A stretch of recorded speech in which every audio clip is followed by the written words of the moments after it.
ಭಾರತೀಯ ಜನತಾ ಪಕ್ಷದ ರಾಜ್ಯ ಪ್ರಧಾನ ಕಾರ್ಯದರ್ಶಿಗಳಾದ ಪಿ. ರಾಜೀವ್ ಅವರು ಇಂದು ಸಿಎಂ ಸಿದ್ದರಾಮಯ್ಯ ಅವರು ಮಂಡಿಸಿದ ಬಜೆಟ್ ಕುರಿತು ಮಾತನಾಡಿದರು.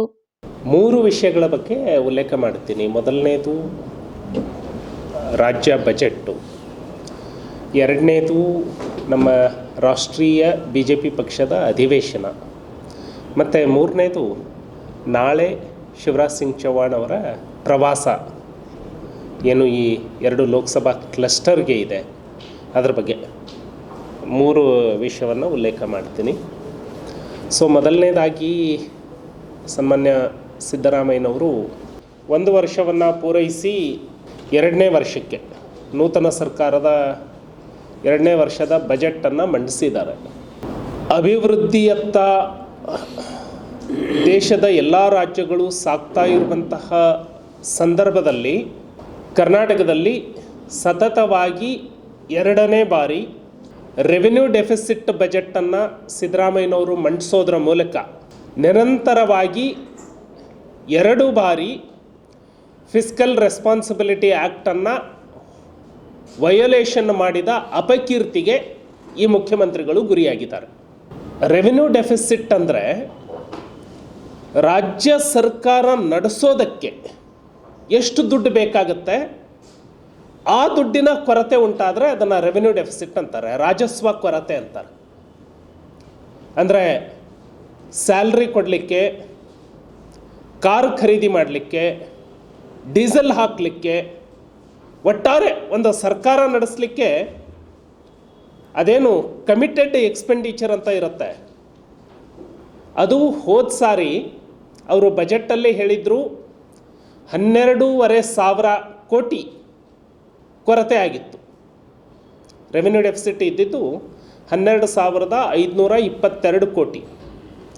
ಮೊನ್ನೆ ಬಜೆಟ್ ಮಂಡಿಸಿದಾಗ 14,000 ಕೋಟಿ ಅಂತ ಹೇಳ್ಕೊಂಡಿದ್ದಾರೆ. ಬಟ್ ಇನ್ನೂ ಆಡಿಟ್ ಆದಮೇಲೆ ಎಕ್ಸಾಕ್ಟ್ ಫಿಗರ್ ಗೊತ್ತಾಗುತ್ತೆ. ಅಂದರೆ ಸರಿಸುಮಾರು 15,000 ಕೋಟಿ ಸರ್ಕಾರ ನಡೆಸೋದಕ್ಕೆ ಇವ್ರ ಹತ್ರ ದುಡ್ಡಿರಲಿಲ್ಲ.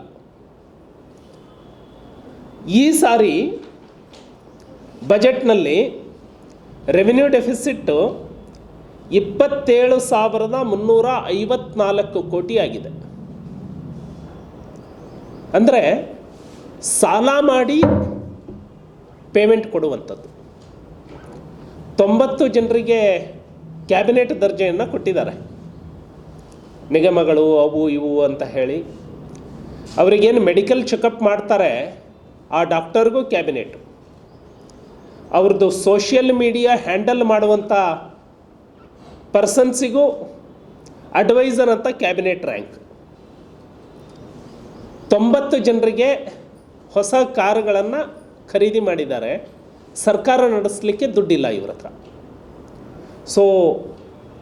ಈ ಸಾರಿ 27,354 ಕೋಟಿ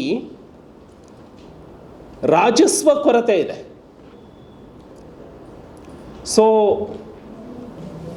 ಹೋದ ವರ್ಷ 1 ವರ್ಷಕ್ಕೆ ಇವರು ಮಾಡಿದ್ದ ಸಾಲ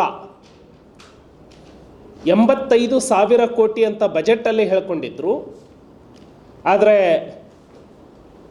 ಆ್ಯನ್ಯುವಲ್ ಸ್ಟೇಟ್ಮೆಂಟ್ ಬಂದಾಗ ಬಹುತೇಕ ಅದು 95,000ದಿಂದ 1,00,000ಕ್ಕೆ ಹೋಗಿ ಮುಟ್ಟತ್ತೆ ಸಾಲ 1 ವರ್ಷಕ್ಕೆ. ಈ ವರ್ಷ ಸಿದ್ದರಾಮಯ್ಯನವರು 1 ವರ್ಷಕ್ಕೆ ಸಾಲ ಮಾಡಿದ್ದು 1,05,246 ಕೋಟಿ. ಬಿಗಿನಿಂಗಲ್ಲಿ ಇಷ್ಟು ಹೇಳ್ಕೊಂಡಿದ್ದಾರೆ ಬಜೆಟಲ್ಲಿ. ಬಟ್ ಮಾರ್ಚ್ ಅಂತ್ಯಕ್ಕೆ ಬಹುತೇಕ ನನ್ನ ಪ್ರಕಾರ ಇವರು 1,20,000 ಕೋಟಿ ಸಮೀಪಕ್ಕೆ ಹೋಗ್ತಾರೆ ಸಾಲ. ಅಂದರೆ 2 ವರ್ಷದಲ್ಲಿ ಸಾಲ 2,25,000 ಕೋಟಿ ಆಯಿತು. ಸಾಲ ಮಾಡಿ ತುಪ್ಪ ತಿಂದರೆ ಸಾಲವನ್ನು ತೀರಿಸೋರು ಯಾರು? ರಾಜ್ಯದ ಆರ್ಥಿಕ ವ್ಯವಸ್ಥೆ ಇದು debt trap, DEBT, debt trap. Debt ಟ್ರ್ಯಾಪಿಗೆ ರಾಜ್ಯ ಹೋದರೆ ಡೆಟ್ ಟ್ರ್ಯಾಪ್ನಿಂದ ಹೊರಗೆ ಬರಲಿಕ್ಕೆ ಕನಿಷ್ಠ 15 ವರ್ಷಗಳು ಬೇಕಾಗ್ತವೆ. ಡೆಟ್ ಟ್ರ್ಯಾಪಿಗೆ ಸದೃಢವಾಗಿರುವಂತಹ ರಾಜ್ಯಗಳು ಹೋಗುವಂಥದ್ದು ಒಂದೇ ವರ್ಷದಲ್ಲೇ ಅದರ ರಿಸಲ್ಟ್ ಗೊತ್ತಾಗೋದಿಲ್ಲ. ಇದರ ರಿಸಲ್ಟ್ ಇಂಪ್ಯಾಕ್ಟ್ ಆಗುವಂಥದ್ದಕ್ಕೆ 4 ವರ್ಷ 5 ವರ್ಷ ಬೇಕಾಗುತ್ತೆ. ಸೊ ಈಗ ಮೇಲ್ನೋಟಕ್ಕೆ ಸ್ವಲ್ಪ ಸ್ವಲ್ಪ ಗೊತ್ತಾಗ್ತಾ ಇದೆ. ಸಿದ್ದರಾಮಯ್ಯನವರ ಸರ್ಕಾರ ಅಧಿಕಾರಿಗಳಿಗೆ ಪ್ರತಿ 1ನೇ ತಾರೀಕು ಸ್ಯಾಲ್ರಿ ಕೊಡಲಿಕ್ಕೆ ಆಗ್ತಾ ಇಲ್ಲ, ಗ್ಯಾರಂಟಿಗಳನ್ನು ಫುಲ್ಫಿಲ್ ಮಾಡೋದಕ್ಕೆ ಇವರಿಂದ ಇನ್ನೂ ಸಾಧ್ಯ ಆಗ್ತಾ ಇಲ್ಲ. ಗ್ಯಾರಂಟಿಗಳನ್ನು ಈ ತಿಂಗಳು ಟಾರ್ಗೆಟೆಡ್ 30% ಈ ತಿಂಗಳಿಗೆ ಕೊಡ್ತಾರೆ, ಮತ್ತು ಮುಂದಿನ ತಿಂಗಳು ಇವ್ರನ್ನ ಬಿಟ್ಟು ಉಳಿದ 30%ನವ್ರಿಗೆ ಕೊಡ್ತಾರೆ.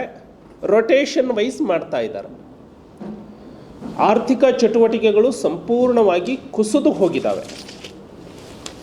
ಸೊ ನಮ್ಮ ಒಟ್ಟಾರೆ ಟ್ಯಾಕ್ಸ್ನಲ್ಲಿ 3 ಕ್ಷೇತ್ರಗಳು ನಮ್ಮ GSDPಗೆ ಏನು ಕೊಡುಗೆ ಕೊಡ್ತಾ ಇದ್ದಾವೆ ಅನ್ನೋದ್ರ ಮೇಲೆ ರಾಜ್ಯದ ಆರ್ಥಿಕ ಆರೋಗ್ಯ ಗೊತ್ತಾಗುತ್ತೆ, ಫಿಸ್ಕಲ್ ಹೆಲ್ತ್ ಗೊತ್ತಾಗುತ್ತೆ. ಅದರಲ್ಲಿ ಕೃಷಿ, ಕೈಗಾರಿಕೆ ಮತ್ತು ಸೇವಾ ವಲಯ, ಈ 3 ಕೂಡ ತಮ್ಮ ತಮ್ಮ ಕಾಂಟ್ರಿಬ್ಯೂಷನನ್ನು ಸಮರ್ಥವಾಗಿ ನಿರ್ವಹಣೆ ಮಾಡಬೇಕು. ಇಂಬ್ಯಾಲೆನ್ಸ್ ಆಯಿತು ಅಂದರೆ, ಕೃಷಿ, ಕೈಗಾರಿಕೆ ಮತ್ತು ಸೇವಾ ವಲಯದಲ್ಲಿ ಇಂಬ್ಯಾಲೆನ್ಸ್ ಆಯಿತು ಅಂದರೆ ಇದರ ಇಂಪ್ಯಾಕ್ಟ್ ಜನಸಾಮಾನ್ಯನ ಮೇಲೆ ಬೀಳುತ್ತೆ. ಹಾಗಾಗಿ ಕಳೆದ ವರ್ಷ ಕೃಷಿ ಕ್ಷೇತ್ರದಿಂದ GSDPಗೆ ಕಾಂಟ್ರಿಬ್ಯೂಷನ್ ಇತ್ತು 15%. ಈ ವರ್ಷ 13%ಗೆ ಇಳಿದಿದೆ. 2% ಕೊಲ್ಯಾಪ್ಸ್ ಅಂದರೆ ಇದು ಸಣ್ಣ ಹೊಡೆತ ಅಲ್ಲ. ಕೈಗಾರಿಕಾ ವಲಯದ ಕಾಂಟ್ರಿಬ್ಯೂಷನ್ 21% ಇತ್ತು, ಈ ವರ್ಷಕ್ಕೆ 20%ಗೆ ಇಳಿದಿದೆ. ಬಹುತೇಕ ಇವರ ಆರ್ಥಿಕವಾದಂತಹ ಎಡಬಿಡಂಗಿ ನೀತಿಯಿಂದಾಗಿ ವಿದ್ಯುತ್ ದರದಲ್ಲಿ 2 ಸ್ಲ್ಯಾಬ್ಗೆ ತಂದರು. ಸ್ಮಾಲ್ ಸ್ಕೇಲ್ ಇಂಡಸ್ಟ್ರಿಗಳು ಬಾಗಿಲು ಮುಚ್ಚಿಬಿಟ್ಟಿದ್ದಾವೆ. ಹಾಗಾಗಿ FDI, ಫಾರಿನ್ ಡೈರೆಕ್ಟ್ ಇನ್ವೆಸ್ಟ್ಮೆಂಟ್, ಪಕ್ಕದ ರಾಜ್ಯದಲ್ಲಿ ಯೂನಿಟ್ಗೆ 2 ರಿಂದ 3 ರೂಪಾಯಿ ವ್ಯತ್ಯಾಸ ಇರುವಾಗ ಕರ್ನಾಟಕಕ್ಕೆ ಯಾವ ಇಂಡಸ್ಟ್ರಿ ಬರ್ತವೆ? 2 ಸ್ಲ್ಯಾಬ್ಗಳನ್ನು ತಂದಿದ್ದರಿಂದ ನೀವು ಗೃಹಜ್ಯೋತಿ 1 ಕೊಟ್ಟರೆ ಅವನ ಜೀವನ ಅಲ್ಲ. ಅವನೊಂದು ಸಣ್ಣ ಬೀಡಾ ಅಂಗಡಿ ಇಟ್ಕೊಂಡಿರ್ತಾನೆ, ಒಂದು ಸಣ್ಣ ಹೋಟೆಲ್ ನಡೆಸ್ತಾ ಇರ್ತಾನೆ, ಒಂದು ಸಣ್ಣ ಗ್ಯಾರೇಜ್, ಒಂದು ಹಿಟ್ಟಿನ ಗಿರಣಿ. ಅವುಗಳ ದರ 4 ಪಟ್ಟು ಹೆಚ್ಚು ಮಾಡಿಬಿಟ್ರಿ. ಸೊ ಹಾಗಾಗಿ ಇದು ಹೋದ ವರ್ಷಕ್ಕೆ ಇನ್ನೂ 20-21 ಇದು ಅಂಕಿಅಂಶ, 22-23ಕ್ಕೆ ಬಹುತೇಕವಾಗಿ ನನ್ನ ಪ್ರಕಾರ 4% ಕೈಗಾರಿಕಾ ವಲಯ ಕುಸಿದಿದೆ. ಸೊ ಸೇವಾ ವಲಯ 64 ಇದ್ದಿದ್ದು 67ಗೆ ಜಂಪ್ ಆಗಿದೆ. ಸೇವಾ ವಲಯ ಅಂದರೆ ಜನರಿಂದ ಕಲೆಕ್ಟ್ ಮಾಡೋ ಟ್ಯಾಕ್ಸ್. ಈ ಕೈಗಾರಿಕಾ ವಲಯ ಮತ್ತು ಕೃಷಿ ವಲಯದಿಂದ ಉತ್ಪಾದನೆ ಹೆಚ್ಚಾಗತ್ತೆ. ನೀವು ಸೇವಾ ವಲಯದಲ್ಲಿ ಟ್ಯಾಕ್ಸ್ ಹೆಚ್ಚಾಗಿದೆ ಅಂತ ಹೇಳಿದರೆ ಜನಸಾಮಾನ್ಯನ ಜೇಬಿಗೆ ಕತ್ತರಿ ಹಾಕ್ತಾ ಇದ್ದಾರೆ ಅಂತ ಅರ್ಥ. ಹಾಗಾಗಿ ನೀವು registration, stamp duty, motor vehicle act ಇವು ಎಲ್ಲವೂ ಕೂಡ ಅತಿ ಹೆಚ್ಚು ಏರ್ತಾ ಇದ್ದಾವೆ. ಸೊ ಫಿಸ್ಕಲ್ ರೆಸ್ಪಾನ್ಸಿಬಿಲಿಟಿ ಆ್ಯಕ್ಟನ್ನು ವಯೋಲೇಷನ್ ಮಾಡಿ ಮಂಡಿಸಿರುವಂತಹ ಈ ಬಜೆಟ್ ಇದೆಯಲ್ಲ, ಇದು ಮುಂದಿನ ದಿನಮಾನಗಳಲ್ಲಿ ರಾಜ್ಯದಲ್ಲಿ ಆರ್ಥಿಕ ಅರಾಜಕತೆ ಸೃಷ್ಟಿಯಾಗೋದಕ್ಕೆ ಕಾರಣ ಆಗುತ್ತೆ. ಇದರಿಂದ ಉದ್ಯೋಗದ ಅವಕಾಶಗಳು ನಿಂತು ಹೋಗ್ತವೆ, ಮೌಲ್ಯವರ್ಧನೆ ಆಗುವಂಥದ್ದು ಕುಸಿದು ಬೀಳುತ್ತೆ, ರಾಜ್ಯಕ್ಕೆ ಹರಿದು ಬರಬೇಕಾಗಿದ್ದಂತಹ ವಿದೇಶಿ ಬಂಡವಾಳದಲ್ಲಿ ಕೊರತೆ ಉಂಟಾಗತ್ತೆ. ರಾಜ್ಯದಲ್ಲಿ ಭೀಕರ ಬರಗಾಲ ಬಂದಿದೆ. ರಾಜ್ಯ ಸರ್ಕಾರ ಬರಕ್ಕೆ ತಕ್ಷಣ ಸ್ಪಂದಿಸುವಂತಹ ಯಾವ ಕೆಲಸವನ್ನು ಮಾಡಲಿಲ್ಲ. ನೀರಿನ ಹಾಹಾಕಾರ ಪ್ರಾರಂಭ ಆಗಿದೆ. ಈ ಭಾಗದಿಂದ ಬಹಳಷ್ಟು ಜನ ಗುಳೆ ಹೋಗಲಿಕ್ಕೆ ಪ್ರಾರಂಭ ಆಗಿದ್ದಾರೆ. ಅವರನ್ನು ನಿಲ್ಲಿಸುವಂತಹ ಕೆಲಸ ಮಾಡಲಿಲ್ಲ. ತಲಾ ಆದಾಯ ಕಲಬುರಗಿದು 1,24,998 ಇದೆ. ದೇಶದ ತಲಾ ಆದಾಯ 1,70,620 ಇದೆ. ದೇಶದ ಸರಾಸರಿ ತಲಾ ಆದಾಯಕ್ಕಿಂತ ಕಲಬುರಗಿ ತಲಾ ಆದಾಯ ಕಡಿಮೆ ಆಗಿದೆ. ಇದು ಈಗಿನಿಂದ ಅಲ್ಲ, ಭಾಳಷ್ಟು ವರ್ಷದಿಂದ ಇದು ಡಿಫರೆನ್ಸಸ್. ಸೊ ಇದಕ್ಕೆ ಕೇಂದ್ರ ಸರ್ಕಾರದ ಯೋಜನೆ district as A Falcon of development ಅಂತ. ಇವುಗಳಿಗೆ ರಾಜ್ಯ ಸರ್ಕಾರ ತನ್ನ ಪಾಲಿನ ಶೇರನ್ನು ಇಟ್ಟರೆ ಕೇಂದ್ರ ಸರ್ಕಾರ ಬಿಡುಗಡೆ ಮಾಡುತ್ತೆ. ಇದರಲ್ಲಿ ರಾಜ್ಯ ಸರ್ಕಾರ ಸಂಪೂರ್ಣವಾಗಿ ಸೋತಿದೆ. ಎರಡನೇದಾಗಿ, ರಾಜ್ಯ ಸರ್ಕಾರ 2021ರಲ್ಲಿ ಎಲ್ಲ ರಾಜ್ಯ ಸರ್ಕಾರಗಳು ಒಂದು ಆದೇಶವನ್ನು ಹೊರಡಿಸಿದ್ದಾವೆ ಆರ್ಥಿಕ ಇಲಾಖೆಯಿಂದ. ಏನು ಆದೇಶ ಅಂದರೆ, ಅದು ಆರ್ಥಿಕ ಇಲಾಖೆಯ ಸೂಚನೆಯ ಮೇರೆಗೆ ಎಲ್ಲ ರಾಜ್ಯ ಸರ್ಕಾರಗಳು SNA ಓಪನ್ ಮಾಡಬೇಕು ಅಂತ. Standard nodal account, state nodal account, SNA ಯಾಕೆ ಎಲ್ಲ ರಾಜ್ಯ ಸರ್ಕಾರಗಳು ಓಪನ್ ಮಾಡಬೇಕು ಅಂದರೆ, ಕೇಂದ್ರ ಸರ್ಕಾರದ್ದು ಮತ್ತು ರಾಜ್ಯ ಸರ್ಕಾರದ್ದು ಶೇರ್ ಇರುತ್ತಲ್ಲ, ಅದು SNA ಅಕೌಂಟ್ ಮೂಲಕ ವಿಡ್ರಾ ಆಗಬೇಕು ಅಂತ. ಕೇಂದ್ರ ಸರ್ಕಾರದ್ದು 60%, ರಾಜ್ಯ ಸರ್ಕಾರದ್ದು 40% ಇದ್ದರೆ, ಯಾವಾಗ ರಾಜ್ಯ ಸರ್ಕಾರ 40% ಇಡುತ್ತೆ, 40% ಇಟ್ಟ 24 hours ಒಳಗಡೆ 60%ಅನ್ನು ವಿಡ್ರಾ ಮಾಡ್ಕೊಳ್ಬೋದು. ಇದು ಯಾಕೆ ಮಾಡಿದರು ಅಂದರೆ, ಕೇಂದ್ರ ಸರ್ಕಾರ ಬಿಡುಗಡೆ ಆದಂತಹ ಯೋಜನೆಗಳು ಆ ಉದ್ದೇಶಕ್ಕೆ ಬಳಕೆ ಆಗ್ತಿರಲಿಲ್ಲ. ಈಗ ರಾಜ್ಯಕ್ಕೆ 1ನೇ ತಾರೀಕು ಸ್ಯಾಲ್ರಿ ಕೊಡಲಿಕ್ಕೆ ಆಗ್ತಾ ಇಲ್ಲ. ಸೊ ಕೇಂದ್ರ ಸರ್ಕಾರದ ಅನುದಾನ ಬಂದಾಗ ಸ್ಯಾಲ್ರಿ ಕೊಟ್ಕೊಳ್ಳೋದು, ನೆಕ್ಸ್ಟ್ ಮಾರ್ಚ್ ಎಂಡಲ್ಲೇ ಅದನ್ನು ಕಂಪನ್ಸೇಟ್ ಮಾಡುವಂಥದ್ದು. ಡೆವಲಪ್ಮೆಂಟ್ ಕುಸಿದು ಹೋಗ್ತಿತ್ತು. So SNA state nodal account ಮೂಲಕ ತನ್ನ ಪಾಲಿನ ಶೇರನ್ನು ಇಟ್ಟು 24 ಗಂಟೆಯಲ್ಲಿ ಕೇಂದ್ರ ಸರ್ಕಾರದಿಂದ ವಿಡ್ರಾ ಮಾಡ್ಕೊಳ್ಬೋದು. ರಾಜ್ಯ ಸರ್ಕಾರ SNAಗೆ ದುಡ್ಡು ಇಡೋದಕ್ಕೆ ಇದಕ್ಕೆ ಹೊಂದಿಸಲಿಕ್ಕೆ ಸಾಧ್ಯ ಆಗ್ತಾ ಇಲ್ಲ. ಹಾಗಾಗಿ ತನ್ನ ತಪ್ಪನ್ನು ಮುಚ್ಚಿಕೊಳ್ಳೋದಕ್ಕಾಗಿ ಕೇಂದ್ರ ಸರ್ಕಾರದ ಮೇಲೆ ಆರೋಪ ಮಾಡ್ತಾ ಇದೆ. ಸಿದ್ದರಾಮಯ್ಯನವರ ಹಿಂದಿನ ಎಲ್ಲ ಆರ್ಥಿಕ ಭಾಷಣಗಳನ್ನು ನೀವು ಓದಿ.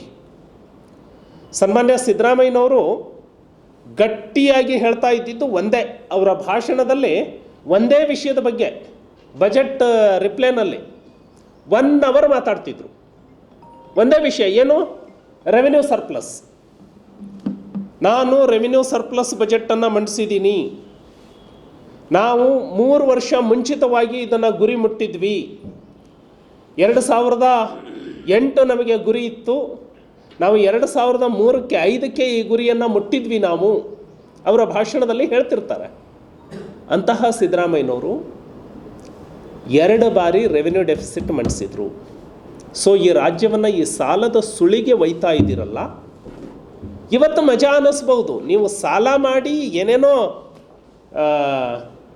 ಜನಪ್ರಿಯ ಘೋಷಣೆಗಳನ್ನು ಕೂಕ್ಕೊಂಡು ಹೋಗ್ತಾ ಇದ್ದೀರಿ, ಅದಕ್ಕೆ ಅಡ್ವರ್ಟೈಸ್ಗೆ ದುಡ್ಡು ಖರ್ಚು ಮಾಡ್ತಾ ಇದ್ದೀರಿ. ನಮಗೆ ಬೇಜಾರಿಲ್ಲ, ನೀವು ಘೋಷಣೆ ಮಾಡಿದ್ದೀರಿ, ಎಲ್ಲ ಗ್ಯಾರಂಟಿಗಳನ್ನು ಕೊಡಬೇಕು, ಅದು ಸರಿಯಾಗಿ ಮುಟ್ತಾ ಇಲ್ಲ ಅಂತಲೇ ನಿಮ್ಮ ಮೇಲೆ ಆರೋಪ ಮಾಡ್ತೀವಿ. ಆದರೆ ಸಾಲವನ್ನು ಯಾಕೆ ಮಾಡ್ತಾ ಇದ್ದೀರಿ? ಸಾಲ ಮಾಡಿ ನೀವು ಗ್ಯಾರಂಟಿ ಯೋಜನೆಗೆ ಖರ್ಚು ಮಾಡ್ತಾ ಇರುವಂಥದ್ದೆಷ್ಟು? 58,000 ಕೋಟಿ. ಸಾಲ ಮಾಡ್ತಾ ಇರೋದೆಷ್ಟು? 1,05,000 ಕೋಟಿ. ಅಂದರೆ ಸಾಲ ಮಾಡಿದ್ರಲ್ಲಿ 50% ಕೊಟ್ಟು ಇನ್ನು 50% ಬಡ್ಡಿ ತೀರಿಸಿದರೆ ರಾಜ್ಯ ಯಾವ ಕಡೆ ಹೋಗಬೇಕು? ಈ ಸಾಲನ ತೀರಿಸೋರು ಯಾರು? ಪ್ರತಿಯೊಬ್ಬ ವ್ಯಕ್ತಿಯ ಮೇಲೆ ಸಿದ್ದರಾಮಯ್ಯನವರು ಮುಖ್ಯಮಂತ್ರಿ ಆದಮೇಲೆ 30,000 ರೂಪಾಯಿ ಸಾಲ ಆಗಿದೆ, ಪ್ರತಿ ತಲೆಯ ಮೇಲೆ.